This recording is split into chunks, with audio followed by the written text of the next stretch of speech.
They say that in martial arts, there are two types of defeats. The first kind happens on the mat.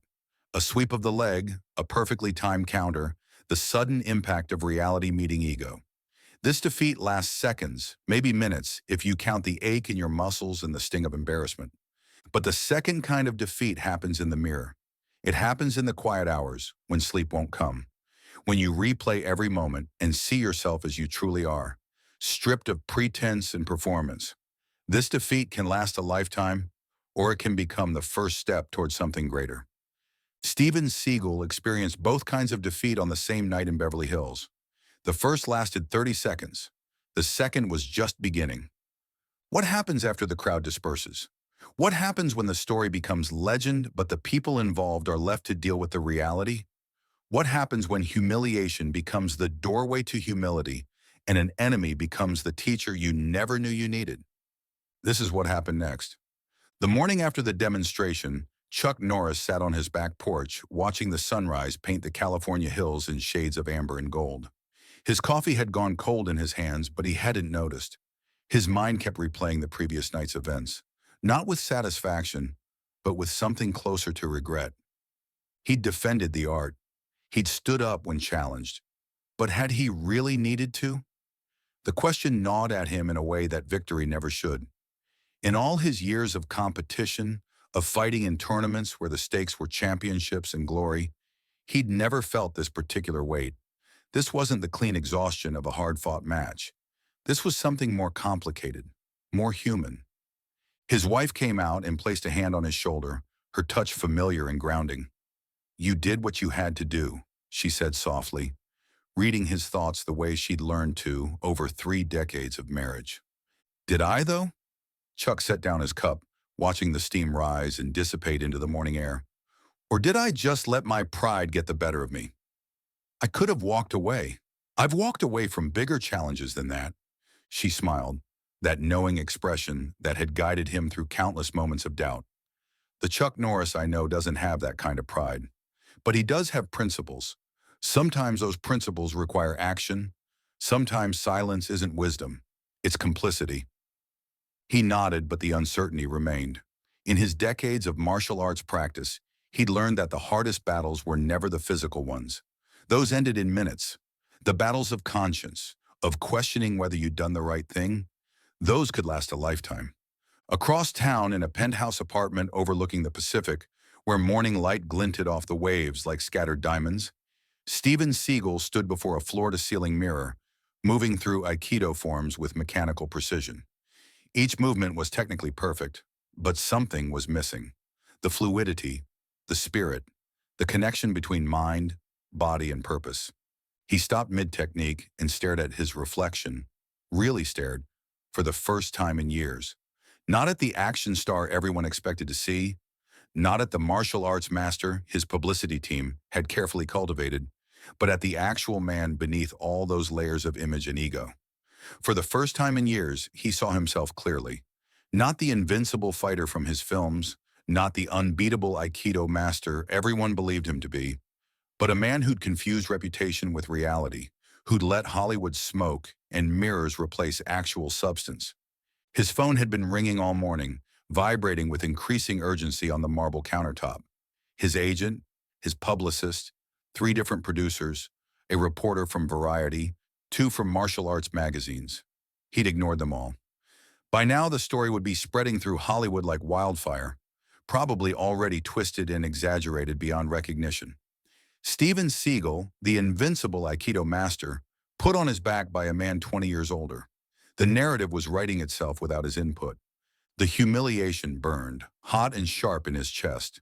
But beneath it, underneath the wounded pride and embarrassment, something else stirred. Something he hadn't felt since his early days of training in Japan, when he'd been just another earnest student trying to prove himself worthy of his teacher's time. Humility, raw, uncomfortable, necessary humility. 3 days later, after 72 hours of painful self-reflection and sleepless nights, Chuck received an unexpected phone call. The voice on the other end was one he hadn't expected to hear again, certainly not so soon. "Mr. Norris? It's Steven Seagal. I was wondering if we could talk. In person?" Just the two of us. No cameras, no witnesses. Just talk. Chuck's first instinct was to decline politely, to let this chapter close naturally. What more was there to say? The demonstration had spoken louder than any words could, but something in Seagal's voice gave him pause. The bravado was gone, stripped away completely. What remained sounded almost like vulnerability, a quality Chuck had never associated with the man. Where and when? Chuck asked simply, his curiosity overriding his initial hesitation. They met at a small, traditional dojo in the valley, far from the glittering lights of Hollywood and the prying lenses of paparazzi cameras. The owner, a 70-year-old Japanese sensei named Takeshi Yamamoto, was a mutual acquaintance who'd agreed to let them use the space after hours. Takeshi was old school, a practitioner who'd trained in post-war Japan and brought that discipline to America. His dojo reflected his philosophy: plain, functional, focused entirely on the art rather than the aesthetics. When Chuck arrived 15 minutes early, as was his habit, Seagal was already there, sitting in Seiza position on the mat, head bowed in meditation or contemplation. The image struck Chuck immediately. Seagal was wearing a plain white GI instead of his signature black, the color he'd worn like armor for years. The symbolism wasn't lost on Chuck. White, the color of beginners, of new students, of humility. "Thank you for coming," Seagal said, standing and bowing properly, deeply, holding the bow longer than social convention required. "I owe you an apology, not just for the other night, but for everything. The disrespect, the arrogance, the way I've been conducting myself not just toward you, but toward the art itself, toward everyone around me." Chuck studied the man before him carefully, looking for signs of performance, of calculated redemption designed for an audience, even if that audience was only one person. This wasn't the Steven Seagal he'd faced 3 nights ago, full of bluster and manufactured confidence. Something fundamental had shifted in the man's bearing, in the way he held himself, in the honesty reflected in his eyes. "Apology accepted," Chuck said, choosing his words carefully. "But I'm not the only one you owe it to. The art itself deserves better than what either of us showed that night." "I know." Siegel's shoulders sagged slightly, the weight of genuine remorse visible in his posture. "I've been thinking a lot about what happened. Not just the match, the physical confrontation, but about why it happened, about the years of choices that led to that moment. I've spent so long believing my own press releases, surrounding myself with people who only tell me what I want to hear, training only with students who wouldn't dare challenge me, that I forgot what martial arts is really about. I forgot what drew me to it in the first place." Chuck nodded slowly, gesturing for them both to sit. The wooden floor was cool beneath them, worn smooth by decades of practitioners moving across its surface. "I've been thinking, too, about whether I handled it the right way, whether I let ego drive me instead of wisdom, whether I responded as a martial artist or just as a man who was insulted." "You?" Seagal looked genuinely surprised, his eyebrows rising. "You were defending yourself. Defending the art. You had every right." "Rights aren't the question," Chuck interrupted gently. "Just because you have the right to do something doesn't mean it's the right thing to do. Maybe, or maybe I just wanted to prove I still could. Maybe some part of me enjoyed putting the cocky young guy in his place." He paused, letting honesty fill the silence. "The thing about martial arts mastery, Stephen, is that it never ends. You never arrive at a destination where you've got it all figured out, where you've become the finished product. The moment you think you do, the moment you stop questioning yourself, you've already lost what made you good in the first place." They sat in silence for a long moment, two warriors from different generations, different styles, different philosophies, united by the sudden realization that they were both still students, that they'd always be students, that mastery was a direction to travel, not a destination to reach. "I want to learn," Seagal said finally, his voice quiet but determined. "Really learn. Not just techniques, not just new forms or advanced kata. I want to understand the rest of it, the discipline, the humility, the way you carry yourself, the way you command respect without demanding it." Would you consider teaching me? The request caught Chuck completely off guard. His first instinct was to refuse. He was busy with film projects that demanded months of his time, his charity work that had become increasingly important to him, his own training that he'd never abandoned despite his age. He'd stopped taking on personal students years ago, had turned down dozens of requests from people far more qualified than Seagal appeared to be right now. But as he looked at the man sitting across from him, vulnerable and genuine in a way that must have cost him enormous pride to show, Chuck saw something he recognized. He saw himself 40 years ago, cocky and confident after winning his first major tournament, before life had taught him the hard lessons about humility, before he'd learned that winning fights was actually the easy part. "I'm not taking on students anymore," Chuck said carefully, weighing each word, "but I know someone who might be able to help you.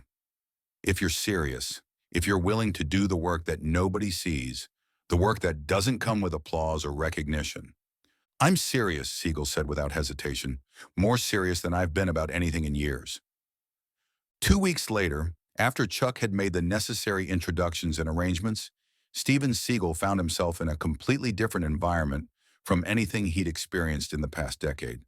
Gone was the glossy Beverly Hills dojo with its floor-to-ceiling mirrors and expensive imported equipment. Gone were the private training sessions with compliant partners who treated him like royalty. Instead, he stood in a converted warehouse in East LA, surrounded by kids from the neighborhood who were learning martial arts as a way to stay off the streets, to find discipline and purpose in lives that often offered neither. The instructor was Master James Chen, a 62-year-old former student of Chuck's who dedicated the last 20 years of his life to teaching disadvantaged youth. His face was weathered, his hands scarred from decades of hard training, and his eyes held the kind of wisdom that came from seeing both the best and worst of humanity.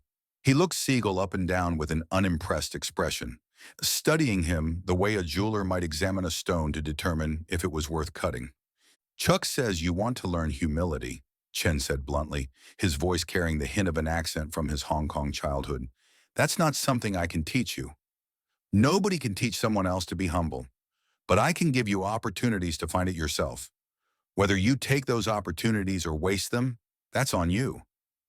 "What do you mean?" Seagal asked, genuinely uncertain about what was being proposed. "You're going to help me teach these kids. For free. No cameras, no publicity. No one knowing that the big action star is here slumming it with the poor kids." Chen crossed his arms, his stance making clear this was non-negotiable. "You'll show up 3 times a week, Monday, Wednesday, Friday, 6 p.m. sharp. You'll mop the floors after class, clean the equipment, organize the storage room, and assist with classes when I tell you to. And if you stick with it for 6 months without missing a single session, without complaining, without looking for recognition, then maybe we'll talk about your personal training." Seagal's pride bristled instinctively, that old defensive reaction rising up like a wall. Him, the star of multiple box office hits, mopping floors like a janitor? But then he remembered the feeling of looking up at Chucknorris from the mat, the hollow echo of his own empty boasts still ringing in his ears, the sudden clarity that came from having your illusions shattered. He swallowed hard, pushed down the protest forming on his lips, and nodded. "When do I start?" "Right now. The mop's in the back closet. The floors need cleaning before the evening class arrives in 45 minutes. The first few weeks were brutal, but not in the way Seagal expected. The physical work was actually nothing compared to the mental challenge of being anonymous, of being just another helper in a program where no one cared about his movie career or his famous techniques or how many magazine covers he'd appeared on. Nobody asked for autographs. Nobody treated him with the deference he'd grown accustomed to. He was simply Mr. Steven, another adult volunteer in a place that desperately needed volunteers. The kids didn't know who he was, didn't recognize him from his films. To them, he was just the guy who cleaned up after class and occasionally demonstrated techniques when Master Chen asked him to. And for the first time in years, Seagal found that anonymity liberating in a way he couldn't quite explain. One evening, after a particularly difficult class where nothing seemed to go right, where his demonstrations had been clumsy and his explanations unclear, a young student named Marcus approached him. The kid was maybe 12, all elbows and attitude, wearing a GI that was slightly too big for his skinny frame. He had the kind of rough-around-the-edges swagger that reminded Seagal uncomfortably of his own early arrogance, of the young man who thought mastering techniques meant mastering life. Mr. Stephen, Marcus said, his tone carrying that particular blend of respect and challenge that only 12-year-olds can manage. Master Chen says you're some kind of martial arts expert, but I seen you mess up that spinning technique today. Twice. Maybe 3 times. Siegel felt his old defensiveness rising automatically, that instinct to justify, to explain, to make excuses. But he caught himself remembering why he was here. You're absolutely right. I did mess it up. Several times, actually. I'm still learning. Always learning. Marcus looked genuinely surprised, his eyes widening. For real? I thought black belts knew everything. That's what my cousin said. That's what I used to think too, Siegel admitted, and the honesty felt strange but good. But the more I learn, the more I realize how much I don't know. How much I'll never know. That's not a bad thing. That's what keeps it interesting. The kid thought about this for a long moment, processing this unexpected wisdom. That's kind of deep, Mr. Stephen. Then he grinned, his guard dropping slightly. You still messed up pretty bad, though. Siegel laughed, genuinely laughed from his belly, for the first time in weeks. Yeah, Marcus, I really did. Meanwhile, Chuck Norris was dealing with his own aftermath from that night. The story of the confrontation had leaked, as these things always do in Hollywood, where secrets have the half-life of mayflies. The media had predictably turned it into a spectacle, stripping away all nuance and context. Headlines screamed about martial arts showdowns and Hollywood feuds and career-ending humiliations, completely missing the point of what had actually happened, reducing a complex human moment to clickbait fodder.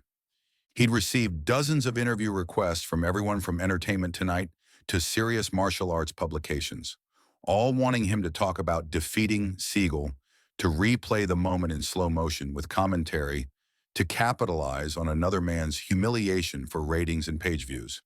He declined them all, each refusal firm but polite.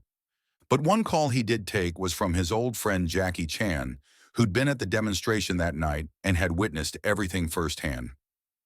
You know what I liked most about what you did? Jackie said over the phone, his distinctive voice warm with approval. It wasn't that you won. Winning is easy when you have the skills. It was that you didn't celebrate winning. You treated him with respect even after he disrespected you. That takes more strength than any technique. I'm not sure I deserve credit for that, Chuck replied honestly. I've been thinking maybe I should have handled it differently from the start. Maybe walked away before it came to physical demonstration. Maybe found another way to make the point. And let him think that kind of behavior is acceptable? Chuck, sometimes the most compassionate thing you can do for someone is show them the truth, even when it hurts. Especially when it hurts. Jackie paused and Chuck could hear him sipping tea on the other end. Besides, I heard through the grapevine that Siegel's actually making some changes, working with James Chen's program, showing up, doing the work. That wouldn't have happened if you just let it slide. Sometimes people need to hit bottom before they can start climbing back up. 6 months passed. Steven Seagal showed up to the community center 3 times a week, every single week, without fail. He mopped floors until they gleamed. He organized equipment with obsessive attention to detail. He helped kids with their stances and their discipline and their homework when they asked. And slowly, imperceptibly at first, and then with increasing momentum, something inside him began to change. He stopped checking his phone during classes, stopped measuring his worth by social media metrics and box office numbers. He stopped comparing himself to others, stopped keeping score of imaginary competitions. He started actually listening when Master Chen taught, hearing wisdom he'd somehow missed in decades of training because he'd been too busy thinking about what he was going to say next. One evening, after all the students had left and the dojo was quiet except for the hum of fluorescent lights, Chen approached him with 2 cups of green tea, the steam rising in delicate spirals. You've kept your commitment, Chen said simply, handing him a cup. 6 months, not one missed a session. That's more discipline than most people show in a lifetime. It's been good for me, Seagal admitted, wrapping his hands around the warm ceramic. Really good.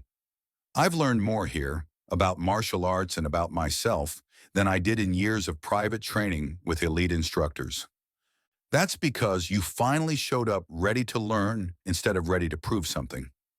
You came here empty, and that emptiness created space for something real to grow. Chen sipped his tea thoughtfully, his eyes distant. Chuck's been checking in on your progress. Every few weeks, calling me, asking how you're doing. He didn't tell you that, did he? Siegel shook his head, surprised and moved by this information. No, he didn't mention it. He wanted to make sure you were serious, that you weren't just doing this for show, for some kind of redemption narrative you could sell to the press. Chen smiled slightly, the expression softening his weathered features. He's invited you to come train with him. If you're interested, he said you've earned it. The next week, Siegel found himself back on a traditional mat, but this time the atmosphere was completely different from that night 6 months ago. Chuck's private dojo was simple, almost Spartan in its lack of decoration. The walls were bare except for the flags of various martial arts organizations and faded photographs of old masters, many of whom had passed away decades ago. There were no mirrors, no fancy equipment, just space and tradition and respect. Before we begin, Chuck said, his voice carrying the authority of decades, I want to make something clear. What happened 6 months ago? That's in the past. We start fresh from here. No egos, no reputations, no Hollywood politics. Just two martial artists working to improve themselves. Agreed? Agreed, Siegel said, and meant it with every fiber of his being. They bowed to each other, the gesture carrying real weight now, and for the next 2 hours they trained. Not as rivals, not as movie stars protecting their images, but as students of the art. Chuck shared techniques he'd learned over 4 decades of competition and training, insights gathered from masters around the world. Seagal, in turn, demonstrated Aikido principles with a newfound humility and precision, stripped of the showmanship that had previously defined his style. At one point, while working on a particularly complex combination that required perfect timing and balance, Seagal found himself struggling with the execution. The movements felt clumsy, disconnected. I can't seem to get this, he admitted, frustration creeping into his voice. The timing is off. Good, Chuck said, surprising him with the response. The techniques you struggle with are the ones that teach you the most. The day everything comes easy is the day you stop growing. Difficulty is a gift if you're willing to accept it. They worked through the combination together, Chuck adjusting Seagal's form with patient precision, offering encouragement rather than criticism, treating him as a fellow student rather than someone who needed to be put in his place. When Seagal finally executed it correctly, the movements flowing together with sudden grace, there was no grand celebration, no high fives or self-congratulation, just a simple nod of acknowledgement between teacher and student, a moment of shared understanding that meant more than any trophy. As their training session ended and they sat together in the quiet dojo, both men tired but satisfied in the way that comes from honest work, Seagal gathered his courage for a question that had been haunting him. Can I ask you something? Seagal said, his voice hesitant. That night at the demonstration, you could have really hurt me. You had multiple opportunities to do serious damage. Why didn't you? Chuck was quiet for a long moment, staring at his hands as if seeing them for the first time, considering how to articulate something he'd spent a lifetime understanding. Because martial arts isn't about hurting people. It's about discipline, self-control, and knowing when to use force and when to show restraint. You needed to understand the difference between movie fighting and real martial arts, between looking dangerous and being dangerous. But you didn't need to be injured to learn that lesson. Pain wasn't the point. Understanding was. I was such an ass, Seagal said, shaking his head with genuine remorse. The things I said to you, the disrespect I showed. We're coming from a place of insecurity, Chuck finished gently. I recognized it because I've been there. Different circumstances, different time, different specifics, but the same basic human struggle. You wanted to feel important, to be respected, but you were going about it the wrong way. Demanding respect never works. You can only earn it through consistent action over time. What changed for you? How did you figure it out? Chuck smiled, a hint of old sadness in his eyes. I lost. Not in a dojo, but in life. I had failures, setbacks, moments where I realized that all my trophies and championships didn't make me a better person. They made me a better fighter, sure. But being a good fighter and being a good person aren't the same thing. That came from learning to serve others, to teach, to lift people up instead of proving I could knock them down. It came from understanding that real strength is measured by how you treat people who can't do anything for you. Seagal absorbed this, nodding slowly as the wisdom settled into understanding. The kids at Master Chen's program. They've taught me more than any sensei ever did, more than any private instructor or grandmaster. That's because they don't care about your reputation. They don't care about your movies or your mystique. They just respond to who you actually are when all the pretense is stripped away. Chuck stood, his movements still fluid despite his age, extending his hand. You've done good work these past 6 months, or Stephen. Real work, the kind that matters, the kind that changes you from the inside out. They shook hands, and this time it felt completely different from that moment 6 months ago when Chuck had offered his hand on the mat after the demonstration. This time, it was between equals. Not equals in skill or experience or achievement, but equals in their commitment to the journey, to the never-ending process of becoming better than they were yesterday. A year after the infamous demonstration that had become legend in martial arts circles, a small news item appeared buried in a martial arts magazine that most people missed. Steven Seagal had quietly funded a new wing of Master Chen's community center, complete with updated equipment, expanded training space for twice as many students, and a scholarship fund for kids who showed exceptional dedication. He tried to do it anonymously, structuring it through a foundation that obscured his involvement, but word had gotten out anyway because secrets in that community were impossible to keep. When reporters tried to interview him about it, Seagal declined all requests, issuing only a brief statement through his publicist. The real martial artists are the ones teaching kids discipline and respect every day, often for no pay and no recognition. They're the heroes, not the ones making movies and cashing checks. Chucknorris saw the article while having his morning coffee, reading it twice to make sure he'd understood correctly. He smiled, feeling something warm and satisfied settle in his chest. He picked up his phone and sent a simple text. Proud of you. Keep going. The journey never ends. The response came back immediately. Thank you, Sensei, for everything, for holding up that mirror when I needed it most. That evening, Chuck sat once again on his back porch, watching the sunset paint the sky in brilliant colors. His wife joined him, as she often did in these quiet moments. You changed that man's life, she observed, settling into the chair beside him. Chuck shook his head gently. No, I just held up a mirror. He changed his own life. That's the only way real change ever happens. No one can do it for you. They can only show you what you need to see. Still, she persisted, taking his hand, not everyone would have given him a second chance. Most people would have just enjoyed the victory and moved on. Everyone deserves a second chance. It's what they do with it that matters. He squeezed her hand, grateful for her wisdom. Besides, I learned something too. I learned that sometimes the hardest fights aren't physical. They're about choosing mercy over victory, teaching over proving, and believing that people can change even when they've given you every reason not to believe. In his own home across town, Steven Seagal was having a similar conversation with his own reflection in that same floor-to-ceiling mirror where this journey had begun.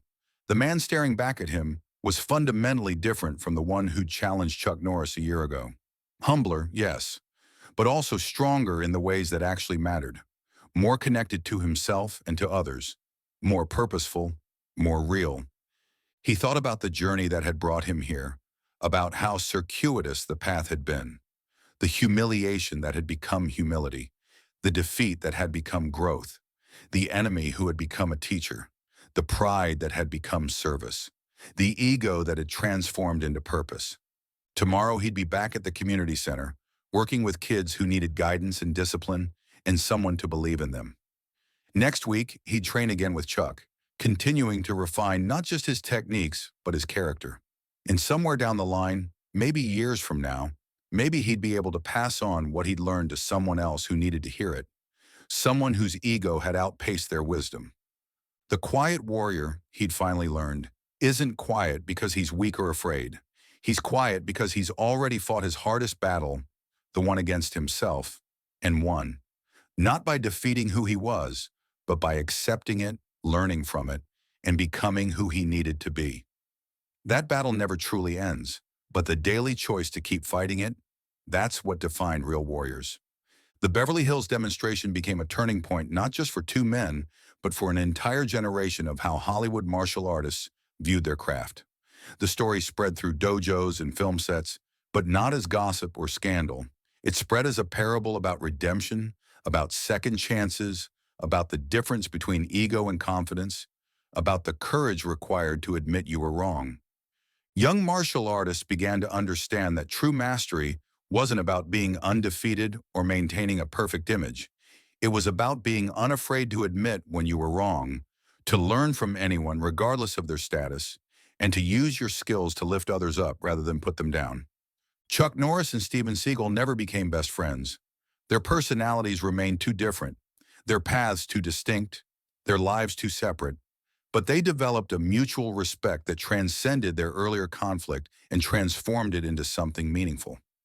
They occasionally trained together, sometimes taught seminars jointly where they demonstrated not just techniques but philosophy, and always supported each other's charitable work without fanfare or publicity. And in dojos across the country, instructors began telling a new kind of story to their students. Not about who could beat whom in a fight, not about championships and victories. Instead, they told stories about how the strongest warriors are those who can admit weakness, how the bravest fighters are those who choose not to fight when given the option, and how the greatest victories are the ones where both people grow from the experience. Because in the end, martial arts was never really about fighting at all. It was about discipline, respect, humility, and service.